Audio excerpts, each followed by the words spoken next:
I had a Kerastase bottle and a L'Oreal bottle, and they were the exact same. I worked at L'Oreal in Paris. They had this habit of like recycling shampoo formulas with Kerastase, with L'Oreal Paris, with Garnier. What kind of capital do you think you need to build a large company today? To really survive this, anywhere between 2 to 3 crores is our Table stakes. table stakes. Your definition of large is 100 CR, couple of $1 million, if not more. What are the trends that today's consumer really wants in each of your categories? Give a very anti-norm answer to that. And we've forgotten to solve the problem's first principles. Every customer I speak to today tells me one thing: there is not a product for me in the market. That's like wild that it happens in this particular category. People who have products that are lying on their shelves just collecting dust. Founder-generated content, which is now is becoming the norm, and especially in the BPC space. What does everyone feel about that? Is that the way to evoke trust? Should you trust the celebrity or should you trust the founder, which is me? And our entire community was like, she's so beautiful, but we trust you. ये तो आपका बच्चा है ना, अपना बच्चा माँ जैसे अपने बच्चे के लिए बोलती है, तो वो founders need to have a direct connect with the consumer. As long as a face is talking to them, they will believe that face. What would each one of you say is your moat then? Liquid lipstick with a remover on the other side, that's something that nobody else in the world has. Working on your fifth layer of your skin, which is the invisible microbiome. We want to essentially do is like YouTube or Netflix, really know what you want to watch, and we want to essentially do that with products. Will you guys then find yourself having underpriced yourself? India, of course, is always going to be value seeking. Brands that are going to actually kill it are going to be able to offer extremely effective products that seem aspirational. So please stay tuned for the entire episode. Hello and welcome to another episode of Startup Table with AJ. AJ being me, Archana Jahagirdar, and we are still in the Rukum Capital office, a different part of Rukum Capital, but still Rukum Capital. And the format is going to be a little bit different. As you can see, we are not sitting at a long table today. It's more intimate, more personal, because it's also about personal care. It's about beauty and personal care. And I think there's so much to discuss and talk about. And I think these founders are bringing their A game, not just to their businesses, but to this podcast. I think it's going to be extremely interesting. I'll request each one of you to introduce yourself and what you do very briefly. Okay, hi, I'm Vivek. I'm building Honestly. We are using AI to help you find skincare, hair care, personal care products that are likely to work for you. Hi, I'm Ria. I'm 27 years old and I'm a scientist and also the founder of Poshan Skincare. We blend Nani Ki Nuske with next-gen biotechnology. Hi, I'm Shashank. I'm the founder of Tipsy Beauty. We are a new age makeup brand which sits at the boundary of innovation and performance. So we are focused on putting the fun in functional when it comes to makeup. Hi, I'm Aparna. I'm the founder of Antinorm. Antinorm brings multi-purpose, climate-centric products for fast-moving women of India. We're here to bring new, innovative formats that India lacked and actually bring products that working Indian women truly need. Okay, so welcome everyone, and I think I'm going to dive right into what are the trends that today's consumer really wants in each of your categories. So again, starting with you, because you're really building, more of a platform, and maybe you're seeing the trends more, So I think at a macro level, I feel I think India is at a place where it's probably too early to say whether we are more like Korea, which is trend-driven, or we are more like US, which has gone into essentially doing research and understanding formulations and actually figuring out what's effective for them. I feel it could be two things, right? It could be India is like many Indias and you cannot actually split the market. Or it could just be that we are very early, because we've seen that there is about, I would say, anywhere between 500, 600,000 visits that happen to these niche ingredient decoding platforms, right? There's also like the massive growth of, say, all of the skincare and like, makeup, beauty subreddits that have happened post-COVID. So I think there is enough signs that yes, people want to like figure out what's going to work for them. But I think it's probably like still too early to like, call it one way or the other. But I think in terms of just pure search volume data that we have seen, I think some things that stood out were definitely people care about solving for hyperpigmentation, right?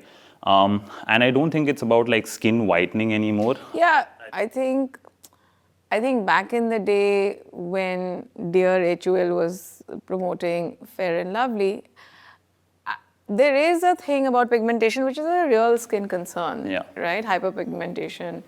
And it needs to be solved because skin does look dull and there is a brighter version you can achieve, right? Yeah. So yeah, I think it's an important concern. Yeah, no, for sure. So I think hyperpigmentation it still remains like, I would say unsolved, right? Like to a large extent. And then acne scars, like, because it's so debilitating for any person to have acne and suffer from acne. I think so these things, I feel like people are like constantly on the hunt and trying to figure it out. I think another few insights that we have gathered just by speaking to users and been like sort of building this for the last few months, is that it's people buy products and they still don't know whether that product is working for them or not, right? That's like wild that it happens in this particular category.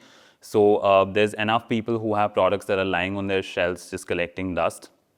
Or of course it gets worse, like it ends up breaking them out and causing acne. That's when you know, okay, fine, it's not working for you and you can like move on and try something different, right? But yeah, I guess this hunt to figure out what is going to work for you is pretty difficult. And I guess like one more thing that we have realized as an AI platform is, and given that we're building AI, it's really difficult to prompt like any AI platform to get to like a good answer, right? And that's why I think there's a lot of like memes and reels about this. So I guess like what we're trying to do is how do you get people to not have to put the onus on the person to actually like have to prompt. So can we make the AI a lot more conversational and companionish so that like we can actually get more information from you? And what we realize is that like even when you go to a dermat, half of it is yes, the dermat has specific knowledge and can actually like help you with their expertise, but the other half is actually just them comforting you and asking you enough questions about like your lifestyle so that you feel comforted in the moment. I guess like another thing that we observed is that a lot of people, so we list like a global catalog of products, right? Because we operate like a search engine and we have like an index of products. Like a lot of people have actually like seen products that are not even being sold in India and actually like they've bought that, right? So people are hunting for like better formulations, whether that's being made here or like outside. Ria? So I think what I've observed personally and around me is that customers really want an emotional connect with a brand beyond just functionality and performance. So I think they've evolved in a way where they understand like a vitamin C would solve pigmentation and so on, but like beyond that, how do they feel emotionally involved with a brand? That's why we've come up with these really cool names like Chand Ka Tukda and Dhoop Ki Rani. Dhoop Ki Rani is our sunscreen. Again, talking about how Indians, we were always scared of the sun, but now we sort of embrace it. I think that's one of the key learnings that I've seen. And they also really like going back to their roots, but in like a modern sense. So they understand their nannies and moms, etc. I've told them use aloe vera, use haldi, kesar, etc. But they're like, how do I make it for myself now? Because I also know that vitamin C has proven clinical studies. So just reinventing old things into new is something that I feel like customers really enjoy. I'll talk specifically about my space, which is beauty. If I look at beauty, I believe in India it's still at a very nascent stage when it comes to adoption. And as the customer is evolving, the adoption of beauty is increasing in India multiple fold, right? Earlier, if you look at like maybe 10 years back, beauty for a lot of consumers meant just kajal and a lipstick. Now that routine has evolved over time. The other thing that has happened is earlier makeup in India was seen largely as functional, that this is what it is supposed to do. Now it is more about expression, that this is who I am and that is what I am expressing through my makeup. It's not just about कि अच्छा ठीक है मेरे को अच्छा दिखना है. It's about feeling good about yourself, and that's a realization that's coming in the way that brands are also presented today, right? That it's no longer just about especially when it comes to makeup. I think skincare, etc., is still efficacy driven, but when it comes to makeup, it's not just efficacy, but it's about the entire experience that you get while using that product, right? And that's something that we are increasingly seeing customers ask for. That, yeah, I want this. I want that kind of experience. Yep. So because we're anti-norm, I'll give a very anti-norm answer to that. I feel that there's of course surges in data where people are looking for a problem and a solution. And there's always data to back up that India is looking for acne, hyperpigmentation. What I truly feel is that because we're looking westward to bring trends to India and we're taking inspiration from them, we've forgotten to solve the problem's first principles.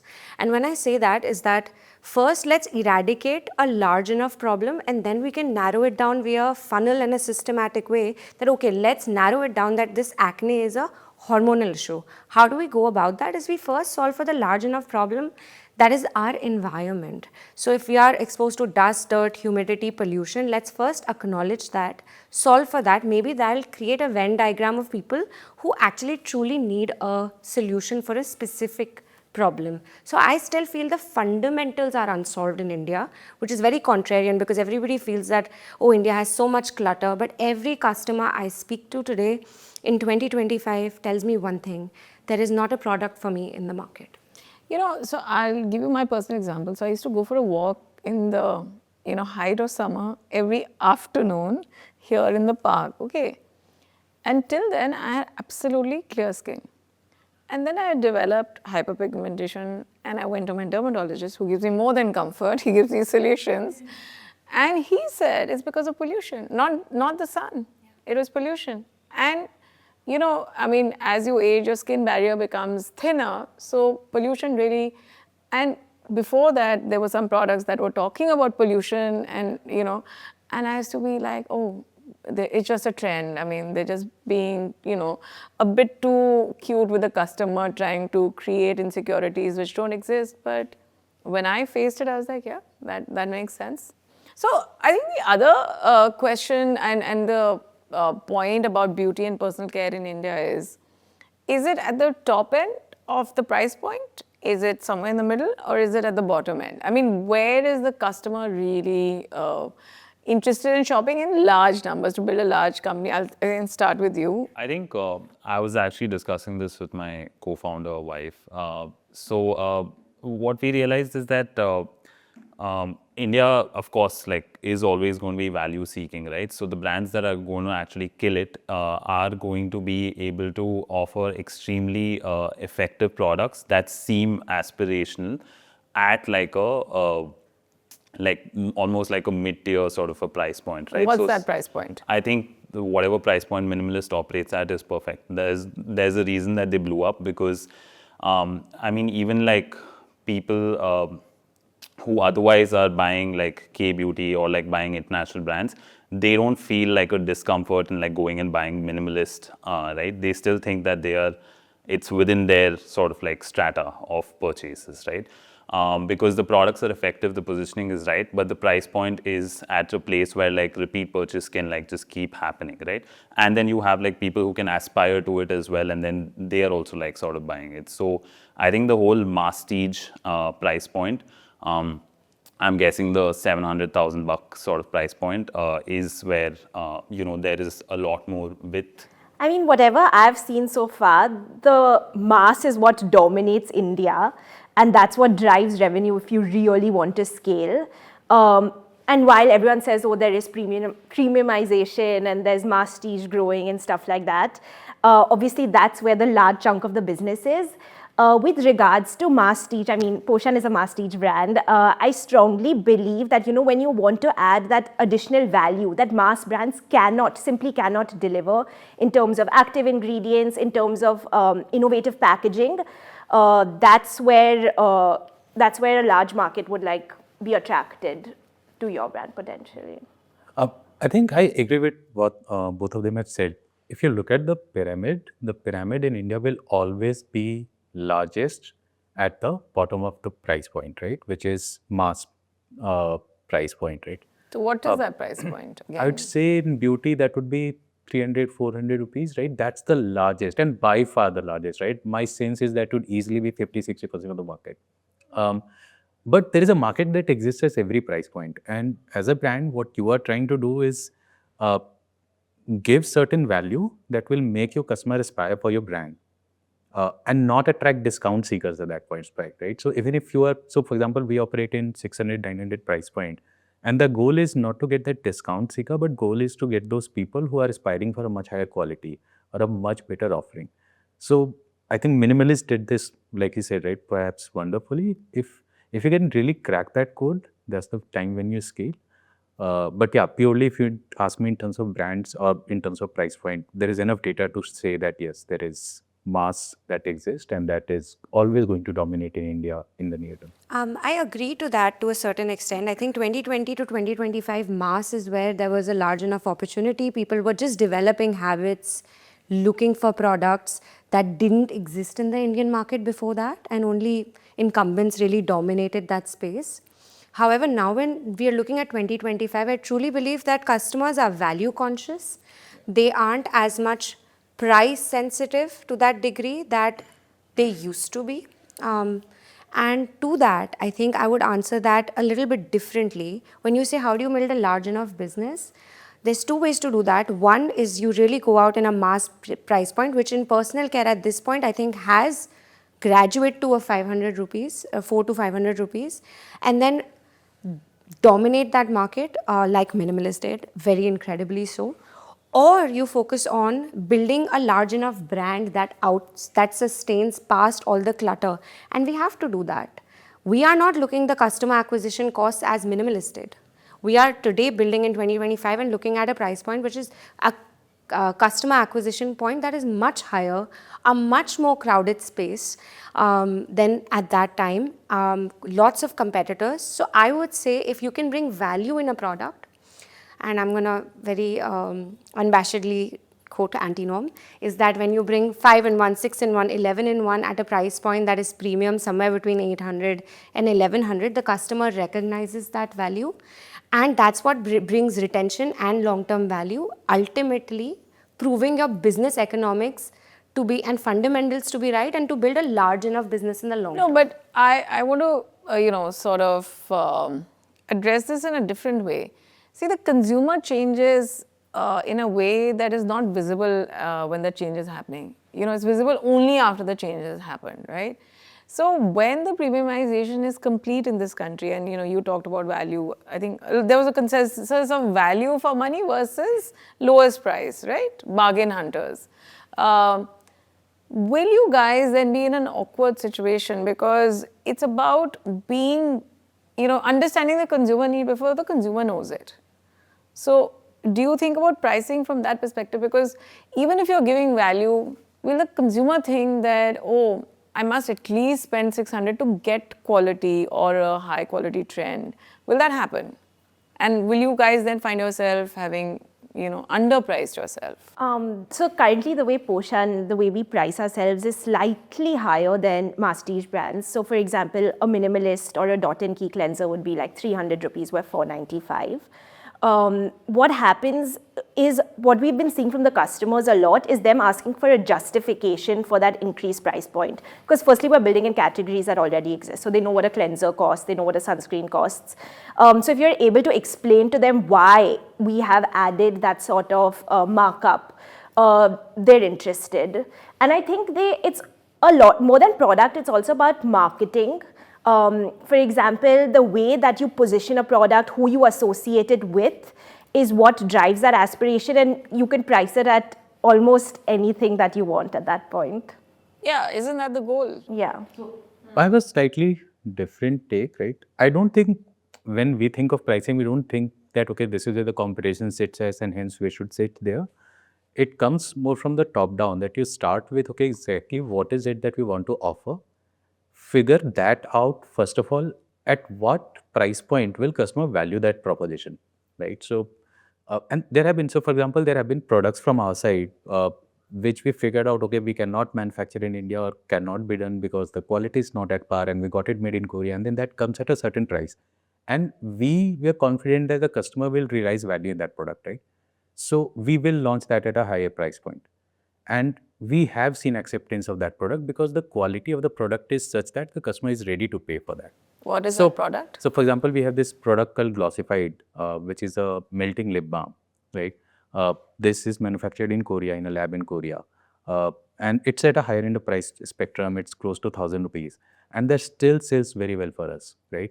Because customers love that product. Whosoever has used that product, they come back and say that, wow, there's nothing like that that exists. Or even our rose blush, which people want to own, right? That rose blush, that's because it looks so beautiful. People would want to own that. So if you can, first of all, you have to figure out, okay, what is it that you want to offer? Then go from there, okay, is this something that customer would appreciate? And if they would appreciate, what value would they pay for, right? And this is not as easy as I'm making it sound. This is like the most complex equation to solve for. We have done multiple mistakes in this. Also the channel where you're going to sell it, With right? the channel, right? So, but if you are able to figure this out, then you have cracked it. Right? And we have made multiple mistakes in this, honestly. Then we are all L'Oreal, so basically. I have a question here. So, do you think like if you say I price myself between like 400 and 1,000, if I like expand that bracket but give like a higher value proposition and like a more expensive product, and I justify why, do you think the customer will be like confused as to like which price band my brand falls into, or they'll be okay like as long as the product? I think this question is for everyone here. So I don't think so. Obviously, to some extent, customer may, but it entirely depends on the way that you are talking and educating the customer. Confusion happens when different price brackets in your portfolio are meant to address different consumers altogether. Right? So if you have that's a good answer. That's a very good answer. That makes so much sense. If you have a product at like 1,000 rupees and you are saying this is for a metro tier 1 girl who is like, woman. Let's say you, woman, right? Woman. Sorry. Woman like you. Everybody under 18 is a girl. Yeah, sorry. Woman. Woman like you. See, I have already a controversial take. But, and then if you say that, you know what, I am going to launch a product which is not at India Sec A, but which is aimed at a India Sec B household, etc. And hence I'm going to launch at 400 rupees, then you're confusing. Fair. Because you're trying to address two completely different consumer personas with completely different ways of looking at things, right? Yeah. Somebody living in a Camellias or a Hamilton Court in Gurgaon has a very different lifestyle. For people outside of Delhi, Camellias is the most expensive residential real estate in Gurgaon, and that's the reference. It's why we lost Blue Smart. And maybe more, who knows? That's the headline. That's a controversy. That's a controversy. In a BPC cohort, we are talking about EVs and ride sharing.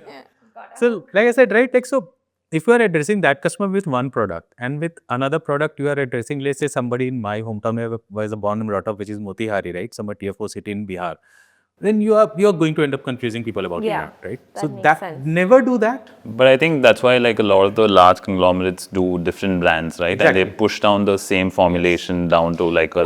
But I think his point is actually much more nuanced than that. See, sub-brands is also a function of then your customer is completely different. Yeah. But what he's saying is that in the same customer. Within the same brand. No, the same customer that you're serving from this brand, there is price elasticity. Yes. Because that customer, and you know, actually, I completely believe this, because that customers will have different appetite for different things. So again, see, I'll tell you something, I will give my left arm, leg, right arm, whatever, for a great kajal. And I cannot tell you how hard actually it is to find a great kajal, because you think it's like No, so my basic. wife has told me it's like, You're well educated. yeah. Or like a red lipstick as well, right? Yeah, So exactly. please refer her to my brand. You will find all great products there. So the point being that if somebody was to give me, I mean, let's say Maybelline, which is the cheapest lip kajal in India, if they came up and said, but I'll give you a different kajal at $700, right? There will be a subsegment of that, the cheap kajal buyer who will say, let me try this. And then there can be virality because that customer it's still a hard problem that needs to be solved.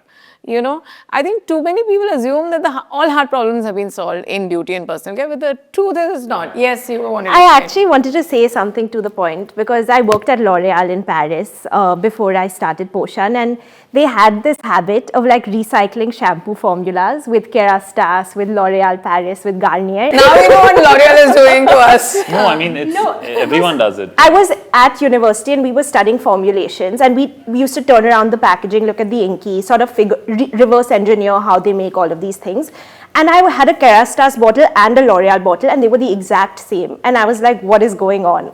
Only to realize it's like different packaging and white labeled at different price points. Especially in our category, if you go around and see, I've talked to so many women, right? And you just ask them. Women. Yes, women. And you just go and ask them like what all lipsticks they have, and just look at their kitty. And you will realize right from a 200 price point to a 1000 price point, the same person is buying.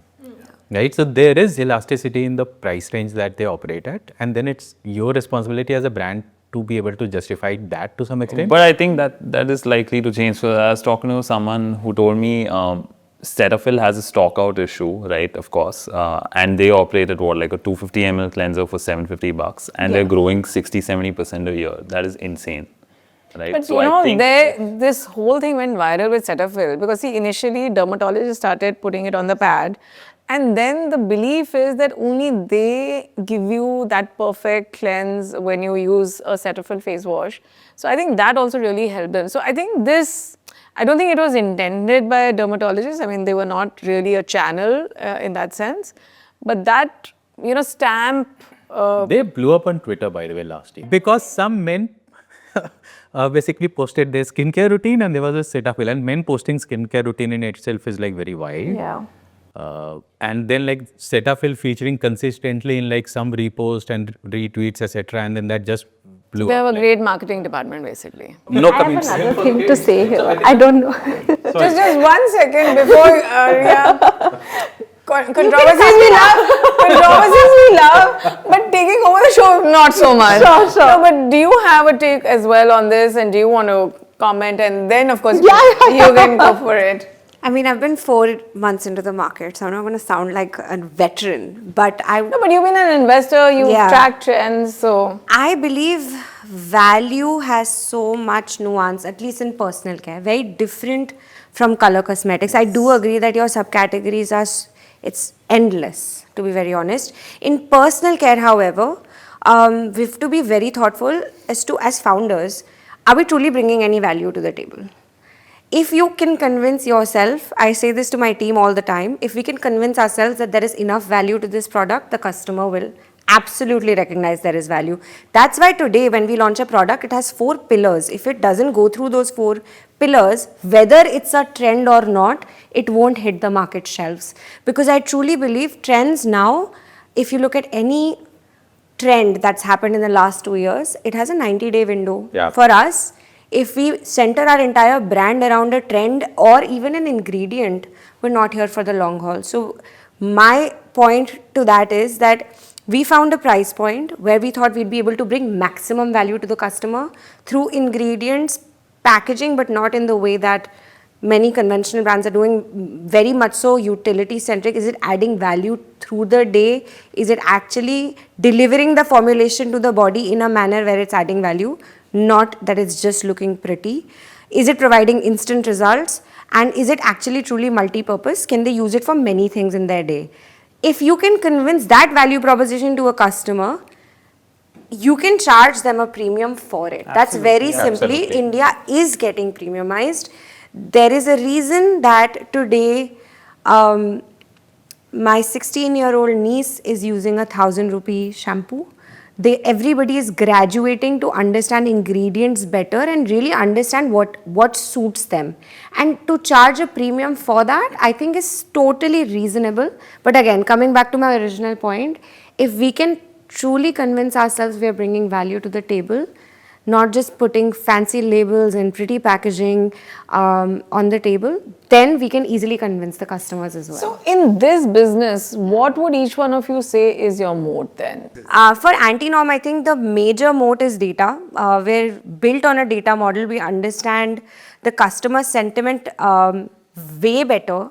At least that's how I feel, than other contemporary brands. We don't do anything. We don't bring any solve to the table, which is the obvious. That's why we're called Antinorm. But truly, because our moat is that we've understood that what busy woman of India today needs. That's simply our moat. Yep, I have a very different answer. So I often tell this to people that our moat is actually my founder Karvi, because, and I'll explain on it, right? You want to give her Insta handle name or Yes, what is her? Liz Tipsy, please Yeah. follow her. Yes. So follow all of us and her. And her, yes. And I'll tell you why, right? Because whenever you are building the brand, the understanding of consumer is supreme, right? And the product that you are building, and her understanding of consumer and the product itself, which then allows us to do something innovative, right? If you But see then is everything, it- no, one second. See, this, So is, the- where, so to this is be- where investors now Yeah, start. yeah. I'm going to put on my investor Yes. hat. Now, what does it mean, her understanding? What So does it I'll tell mean? you, right? So basically, the moat of the brand is innovation. If you will see the products that we have always launched, we have been first to the market with most of our products, right? Whether it's a color changing lip oil, which we were the first ones to launch in India, pH color changing lip oil, or the rose blush, 3D shaped rose blush. That's still something that we have done for the first time, or a liquid lipstick with a remover on the other side. That's something that nobody else in the world has, right? Or the cushion tip format which existed outside India did not exist in India. We brought it to India, right? So whenever we have done something, we have been first to the brand, and that's part of our core DNA, that what can I do which is something innovative and adds value to the customer. And all of that actually flows from the knowledge of what are the pain points that a consumer has in the category. But how is it put together? Now, the question is, the reason I interrupted you was that, okay, she has an understanding, but how is it broad-based and how does it then flow into the product formulation and I'll what to give go you to the- market? So I'll give you a very simple example of our on and off lipstick eraser, right? So a lot of women love to use long stay lipsticks because they stay through the day, they do not buzz, etc., right? But then there is also a pain point, which is like removing them Yeah. at the night, right? Is a pain point. It's a huge pain. It's a huge pain point, right? Now with this simple insight, right? Karvi said, okay, let's solve for it. And then the simple solution was, okay, can we have a lipstick which has a remover side also, right? Then you start working on, okay, there is this insight. Does this insight find legs with enough consumers? Then can we solve it? How do we solve it? Build a product around it, right? Now, this whole thing started because you had that insight that there is this pain point that exists with the desirable product that exists in the market. Understood. Right? Liquid lipstick is the norm for a lot of women, right? But having that insight that there is a pain point associated with a very long stay liquid lipstick and then solving for that, that is what basically makes you different. And in the long run, if you're trying to build a brand, unless you have crafted an image for yourself that their product can stand out from the crowd, you will not be able to build that brand, right? Especially in beauty, right? Because every other brand will have a lipstick, every other brand will have a kajal, everybody can launch, and everybody, unlike skincare where you can judge yourself based on scientific results or efficacy, etc. If I say my lipstick is red, everybody's lipstick is red, right? So But can I tell you, the people in personal care think that makeup has it easy and makeup thinks that skincare and personal care has it easy. I think I don't think either is easy. It's No, but not it's either not. easy, but science-based efficacy where you say that okay, X But even result that, in 30 like days what in makeup she's- is like immediate result. No, So- but in his, like what he said, see, I can claim I've got niacinamide or whatever, but so what? Unless the consumer accepts it, and the Yes. consumer will only accept after they bought it. After they bought it and they And how do you get them to buy it? So it's, I think in entire subcategories of beauty and personal care, I think the challenges are very similar. The expression of product may be a little different, but challenges are pretty similar. So what's your moat? So my moat is our proprietary skin biotic technology. So essentially, we work on your skin's microbiome. For those of you who have heard of like gut microbiome, there's good bacteria and bad bacteria, and we essentially promote good bacteria. it works the same way on your face. When you have an imbalance in your microbiome, you will see damaged skin barrier, sensitivity, acne, redness. We promote probiotics and good bacteria on your face that sort of work in the best way possible to make your skin healthy. So beyond just a damaged barrier, it's working on your fifth layer of your skin, which is the invisible microbiome. What do you think should be the moat in beauty and personal care, given your sort of dipstick? I was thinking about the question while others were answering. I think like for us, we don't have a moat, but we have a mission, right? I think for us, why we started this was because I think, of course, like, my co-founder wife had this problem of like, being burned one too many times by using products, including products recommended by like the best of dermats, right?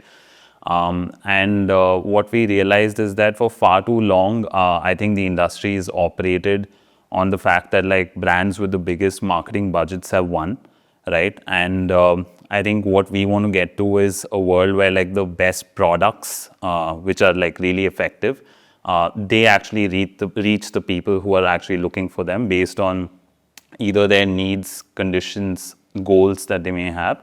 And I think what we want to essentially like do is like YouTube or Netflix like really know what you want to watch, right? And they understand content, they understand you and what you like want to watch, and we want to essentially do that with products. So yeah, I think like we don't have like a moat, but I would say like given our mission, I guess like brands that are like spending time, effort, energy into research and development, and actually like formulating stuff that is extremely effective either for a niche or for like a broader like problem, they should get distribution and they should actually like reach the right consumers, and that's the mission that we're on. So, a lot of, I think, potential people who want to become founders think about beauty and personal care as an easy sort of category to get into. So I want each one of you to, sort of tell, hopefully those would-be founders are watching, that what does it take both from a capital perspective and also from product perspective to build a BPC brand in India today? I think you have to be product obsessed. If you don't love skincare, if you don't love personal care, if you don't love What makeup. kind of capital do you think you need to build a large company today? A large company, large enough company. That's In a the very BPC tough space. answer.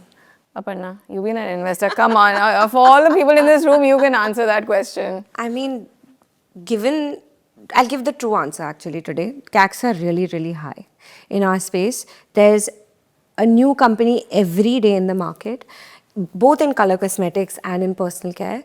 To really survive this, I'll give you a starting amount that is like reasonable to get into the market with a well-researched product, with a great content, marketing, strong enough strategy. I think anywhere between 2 to 3 crores are Table stakes. table stakes, I would say. And I know that seems like a very heavy investment. I mean, I'm sure there are people who are doing this themselves, bootstrapping it. I don't want to deter them.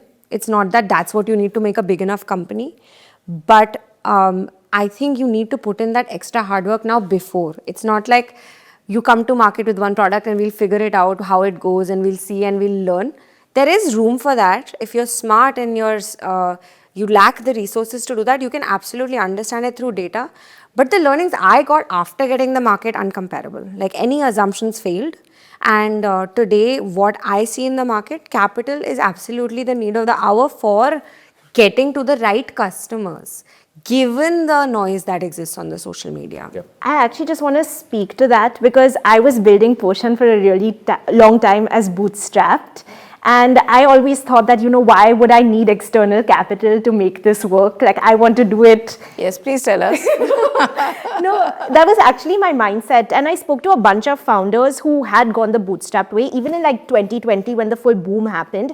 And at 5 years, they're still, still struggling, still trying to scale. So from what I understood is a lot of the things that they were building for then are no longer relevant now. So if I'm building for, say, the fact that Indians really want something homegrown, but it takes me 5 years to get that point across to them because of lack of capital in terms of marketing. It won't be a relevant value proposition anymore. So I definitely agree you need a lot of capital. How much? So I'll speak for myself. When I started with 85 lakhs before I raised. And I would say to get to the next stage, I would require somewhere around 4 to 5 crores. Is that your round size? How subtle are we? No, I think I agree with them. See, it depends entirely on what you want to do. Like you said, if you're trying to build a large brand and your definition of large is 100 CR, then over the lifetime you need to 4, 5 crore, etc. is not going to cut it, especially in this space, right? How much? The CAC, etc. is significantly higher. Couple of $1 million, if not more, right? That's where I would say, if you're looking at a 100 CR annualized run rate kind of brand, which will happen over a 5-year period, right? Easily, if not more, right? You definitely need a lot of capital. But if you're looking to just start out, test the water and take your own time. You're not in a hurry to build something that मेरे को तो 5 साल में 100 crore बनाना है, right? Then you can afford to do it in a much more efficient way, or like we started out, right, with a much lower number.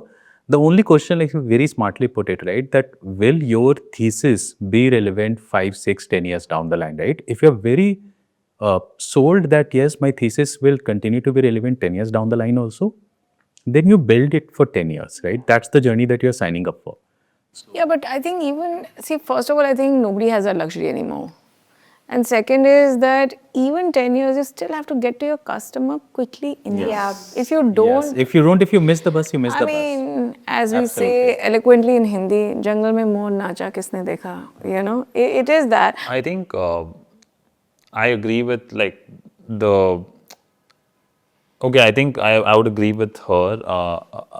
Probably like a 500K to like get going should definitely suffice, especially if you are like capital efficient.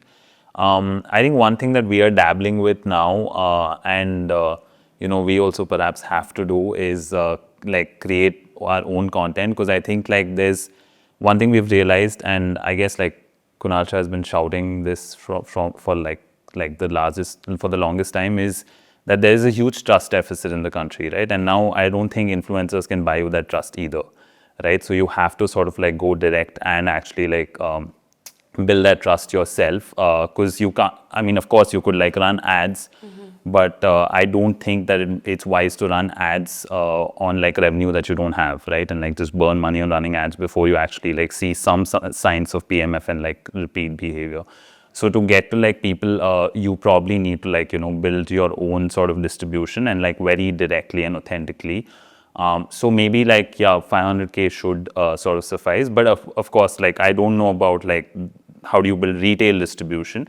If you're going online, I think you should in fact like start with like lesser capital, because you then make the right choices in terms of being capital efficient versus like splurging and making a lot more mistakes, because all of us would have made mistakes on like wrong hires, wrong agencies and so on. So I'm just going to pick up a very important point, is founder generated content, which is now is becoming the norm, and especially in the BPC space. So, and some of us here are creators, some more than some others in terms of a follower count and all. So what does everyone feel about that? Is that the way to evoke trust? Like you said, not burn too much money on performance marketing, because this at least you're speaking to your consumer directly. So what does everyone, I mean, you have a co-founder who's what's her follower count? She herself has around 25K followers, I think. And then our brand has more. How about what's your follower count for the brand? I think close to 100K, 80, 90K, somewhere around that number. In today's age, especially today's consumer, given the plethora brand that have come up now, then I believe they do no longer want to just talk to a company, right, or a brand. They want to talk to a face, right? As long as a face is talking to them, they will believe that face. Human generated content. So, matlab face, right? I don't know in future whether that will be human generated face or what not, right? but they want to talk to a real person. They want to talk to a face, right? And then brand or company is next. That's at least our belief, core belief, right? And that's where for us also, Karu and her page started much before the entire even brand came into existence, right? And I believe that's the way consumer is evolving, and that is what it will need to be, right? That founders need to have a direct connect with the consumer. They need to believe, like she said, right? If your team doesn't believe or you do not believe in your product and you do not and if you believe in the product, you're the best one to sell it to customer, right? Because the way that you can sell it, nobody else in this world can. Because आप ये तो आपका बच्चा है ना, अपना बच्चा माँ जैसे अपने बच्चे के लिए बोलती है तो वो nobody else can describe, right? So you have to sell your product. You want to go next? Sure. So when I started Poshan, I actually didn't have the intention of necessarily being the face of the brand. But like the moment I launched, I realized that I need a lot of content and I need a lot of people saying a lot of things about brands, and I simply wasn't ready to pay influencers and UGC content creators whatever they need. And I was like, okay, I'm going to do this myself. And as I started building out that journey, talking about my education, talking about why I started Poshan, also why and how I formulate all the products, is when we received so much love from customers and saying like, oh, you say it so authentically, we really believe in Poshan because of you. In fact, we did a small campaign actually with a Bollywood actress. Her name is Anya Singh. She was in the Bads of Bollywood. And we did this full thing, like, should you trust the celebrity or should you trust the founder, which is me? And our entire community was like, she's so beautiful, but we trust you. Oh, wow. And we actually did a post that kind of went viral related to that as well. So I think there's no, like you said, no better person to sell products than yourself. And in my case, I'm actually the one who formulates everything and have studied and have a sort of personal connect to Poshan, which is why I strongly believe founder-led content is the way to go. I'll give a really cool insight. So when we started building Antinom with the data model, we looked at some trends and how did Western companies emerge and become successful. And one of them was celebrity endorsements. So when I went down the rabbit hole of, okay, what is the value of celebrity endorsement, without naming any names, it doesn't work the same way that it does in the Western economy. And when we got down to finding, okay, who's going to be talking about Antinom? Unfortunately, it was me, the very only solo founder who's very busy and now has to do content. But what people have come forth and told me is the nuances that I couldn't even pick out if like a big room that they notice when we talk to them. It's the trust, like you were saying, that you have to believe in your product. It really comes through on social media. They have a face to hold accountable for. Let's not even talk about the good stuff. But it's somebody they can hold accountable for because for the last decade, they have had nobody to hold accountable for a bad product. So now, because influencers are losing trust, which is, by the way, really growing, that trust deficit is becoming larger and larger by the minute, the founder are at the center stage. And I think the next 2-3 years, it's going to be a founder-driven economy entirely. And it might differ by the stage of the brand, right? Early on, when it's just starting out, nobody knows, like nobody knew Tipsy Beauty. So why should somebody come to an unknown website and buy a product and pay, right? And that's where the moment they have a face, pata hai isko pakadna hai. You wanted to ask everybody a question and I stopped you. I wanted to understand, like, this industry has like about 70 to 80% gross margins, right? Which is what we love. Yeah, of course. We love. Yeah, and I think traditionally, of course, a bulk of that goes towards marketing to actually like make people aware of your product. So, like, why has that number held at like, 70, 80%, and why is not like more competition not like reduce the gross margin number to like a 40 or a 30%? And B, if you're saying that, like marketing costs would ideally come down if you're like going direct and like, you are creating content yourselves and all of it is, a bunch of it is organic. Of course, you need to still do performance. Then do you think that number sort of like shifts? I think honestly at this point, founder-led branding is like hygiene sanitary. Like, I don't think it's pushing the needle for us in a way that it would otherwise. Like influencers did it, say, 2-3 years ago. We're doing what we need to do to survive. I don't think it's like necessarily reducing our marketing costs from like status quo. It's just helping us stay there. as the clutter grows, why is the margin upheld? Is because you can find any grade of a certain ingredient. So all ingredients aren't the same. There's food grade, there's cosmetic grades that can be used in different varieties. So you can create a product at any price point, in fact. And that's not saying that lower price points are bad ingredients, not at all. It's also the packaging that comes into play. So today, in fact, the largest multinationals are shifting manufacturing and putting a lot of investment into India because the cost of manufacturing in India is very, very low.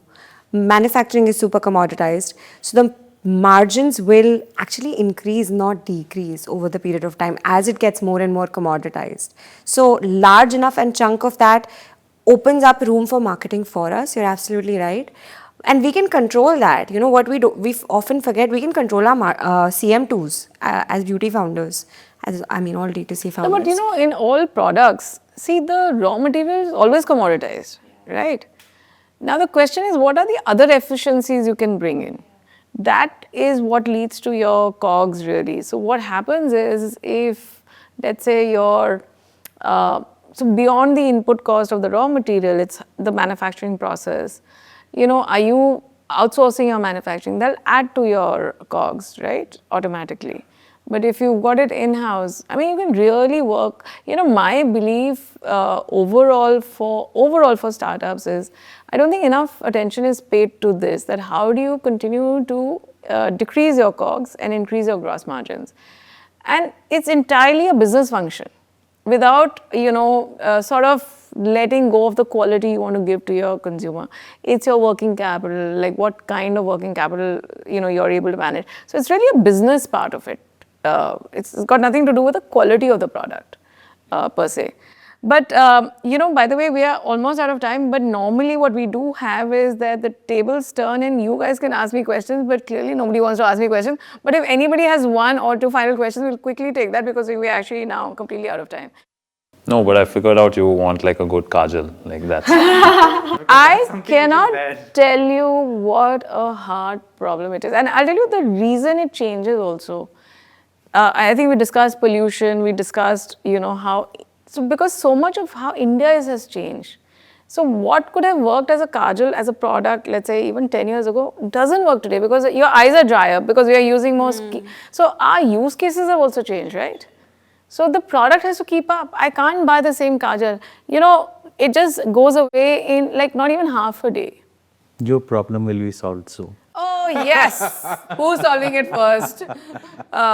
So yeah. So on that note, I want to thank everybody for joining us on Startup Table with AJ. My take on beauty and personal care, you've already heard it a little bit, but let me sort of put it out there again. I think we are under leveraged in terms of products, categories, price points, even channel. I think there is so much still to be done. So if you're thinking of starting a beauty and personal care startup, by all means do it. Yes, you need capital today, as some of the founders here have said, but more than even capital, I think it's about idea, it's about contrarian thinking, it's about being able to understand what has changed for the consumer, why the earlier products don't work anymore. And the more you think about it, you will get your answers, you will be able to stand out from the clutter. Clutter, of course, has happened because contract manufacturing makes it very easy today to start a beauty and personal care startup, but that's actually just the only thing you can do, because then everything else, if it's not differentiated, if you don't know who your customer is, you're going to fail. And it's okay to fail, but aim to build a great beauty and personal care company. I think the sky is the limit for it. And please do watch, please do subscribe, and encourage the founders who've taken time out to share their experience for you, so that you can learn and make fewer mistakes, learn from the mistakes of these lovely founders. So thank you so much for joining me.